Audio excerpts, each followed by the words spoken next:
আজকে সারাদিন কি করলাম সেটা নিয়ে থাকতেছে আজকের ব্লগ ভিডিও। হ্যালো এভরিওয়ান, আসসালামু আলাইকুম। সবাই কেমন আছেন? আশা করি ভালো আছেন। আলহামদুলিল্লাহ আমিও অনেক ভালো আছি। আজকে বাসাতে কোনো উপলক্ষে না, এমনি অনেক কিছু রান্না করা হয়েছিল। তো রান্না করা হয়েছিল ঠিকই, সাথে মেহমানও চলে এসেছে হঠাৎ করে। আমরা তো সবাই অনেক খুশি হয়ে গিয়েছি হঠাৎ মেহমান আসাতে। আর আমাদের মেহমানকে অবশ্যই আপনাদেরকে দেখাবো। প্রথমে এদিকে পটলগুলো কেটে নেওয়া হচ্ছে। বৈশাখীর হাতের আজকে ভাইরাল পটল ভাজি হবে, মানে বৈশাখী কাটাকাটি করেছে আর রান্নাটা আমার মাই করেছে। এই পটল ভাজিটা আমাদের বাসার সবারই অনেক পছন্দের আর দেখতেও অনেক সুন্দর লাগে। আর দেখতে যতটা সুন্দর, খেতে তার থেকে অনেক বেশি স্বাদ। দিন আগে এরকম পটল ভাজি করা হয়েছিল, খেয়ে নাকি আমার আব্বারও খুবই ভালো লেগেছে। আর আমাদের জমিতে যেহেতু অনেক পটল আছে, আমার আব্বা আবারও এনেছে এইরকম পটল ভাজি খাবে। তাই আমি বৈশাখী পটল ভাজিগুলো কেটে দুই সাইড দিয়ে সুন্দর করে কেটে নিয়ে তারপরে পানিতে একটু সিদ্ধ করে নিয়েছে। পটলগুলো সিদ্ধ হয়ে গেলে চেপে পটলের মধ্যে যে পানিগুলো ছিল ওইগুলো বের করে ফেলে দিতে হবে। পরে পটলগুলো লবণ, মরিচের গুঁড়া, হলুদের গুঁড়া, আদা রসুন জিরা বাটা দিয়ে মাখিয়ে এই তো ভালো করে তেলে ভেজে নিতে হবে। আর এইদিকে রান্না করা হবে গরুর মাংস।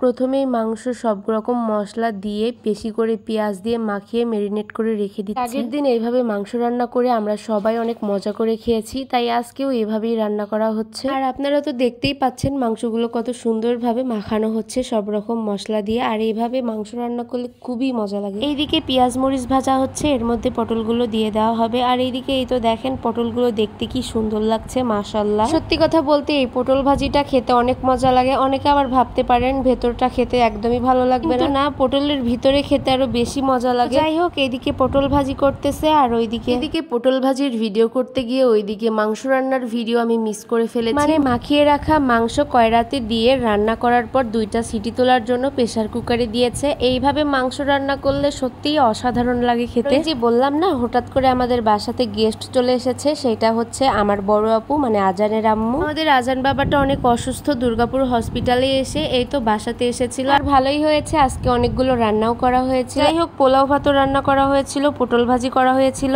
সাথে গরুর মাংসটা খেতে কি যে মজা হয়েছিল কি আর বলবো। সবার খাওয়া দাওয়া শেষ, শুধু আমিই খেতে বাকি আছি। এই তো এখন আমিও খেতে বসে গিয়েছি। আর পটল ভাজিটাও অনেক মজা হয়েছিল। আর করেছিল একটা সবজিটাও অনেক মজা। এই তো এই জায়গাতে সবজিও করা হয়েছিল। আর এই সবজিটা করেছিল হচ্ছে ইলিশ মাছ দিয়ে, ঘটকচুর ডাটা, তারপরে কচু, ইলিশ মাছ, কাঁঠালের বিচি, এগুলা দিয়ে এক জায়গাতে সবজি। আর সবজিটাও কিন্তু মজা হয়েছিল। মায়ের হাতের রান্না বলে কথা, মজা তো হবেই। যাই হোক, খাওয়া দাওয়া শেষে বিকালবেলায় একটু ছাদে এসেছিলাম ঘুরতে। ছাদে তেমন একটা আসা হয় না, যেহেতু প্রতিদিনই বৃষ্টি হচ্ছে, তাই ছাদের এই অবস্থা। বললাম আমাদের বাসার কেউই তেমন একটা ছাদে ওঠে না, তাই ছাদের এই অবস্থা আমরা তো কেউই জানি না। দেখে তো একদমই অবাক হয়ে গেছি। ছাদে উঠতাম না, কিন্তু উঠেছি একটাই কারণ, কদম ফুল নামানোর জন্য। ছাদ থেকে খুব সহজে কদম ফুল নামানো যায়, এই কারণেই উঠা। এই কদম ফুলের গাছের বয়স অনেক, আমি হওয়ারও আগে, মানে আমার মায়ের বিয়ের পর লাগানো হয়েছিল এই গাছটা। কদম ফুল ফুটলে গন্ধেতে একদম পুরা বাড়ি মৌ করতো, আগে যখন মাটির বাড়িতে থাকতাম। আর কদম ফুল ফুটলে কি যে আনন্দ লাগতো কি আর বলবো। সকাল হলেই তো সবাই আসতো কদম ফুল নিতে, তখন সবাইকে তাড়িয়ে দিতাম, ফুল নিতে দিব না তাই, কারণ তখন অনেক ছোট ছিলাম। ছোটবেলার অনেক কথা আছে যেগুলো এখন মনে পড়লে খুবই হাসি পায়। যাই হোক, এই ভিডিওটা আপনাদের কাছে কেমন লাগলো অবশ্যই জানাবেন। আর আজকের মতো এই পর্যন্তই, আল্লাহ হাফেজ।